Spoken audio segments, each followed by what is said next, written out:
Future perfect tense पूर्ण भविष्यकाळ. To take shall have after I or we and will have after any other subject. Then take the third form of the main verb past participle. करता I किंवा we असेल तर shall have आणि बाकी कोणताही करता असेल तर विल हॅव घेऊन त्यापुढे मुख्य क्रियापदाचे तिसरे रूप घ्यावे. यामुळे काय होतं, पूर्ण भविष्यकाळ सिद्ध होतो. In short, subject plus shall have or will have plus third form of main verb past participle. Examples. First number, I shall have written a letter.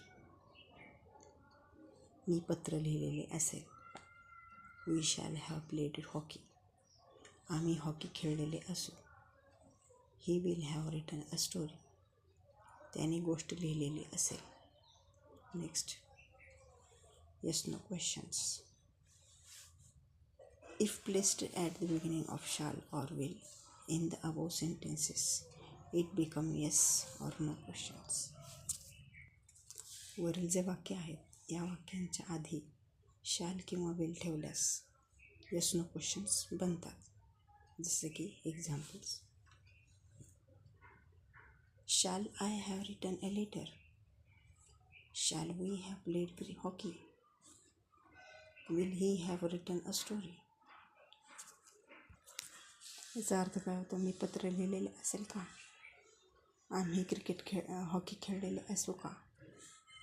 किंवा त्याने गोष्ट लिहिलेली असेल का? Next, WH questions.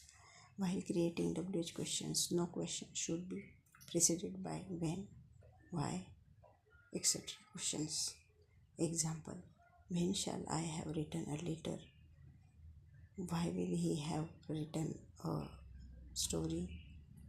What shall we have played. वरील जे yes no questions आहेत या येस नो क्वेश्चन्सच्या आरंभी व्हेन, व्हाय, व्हॉट, एक्सेट्रा असे जे प्रश्नवाचक शब्द आहेत हे ठेवल्यास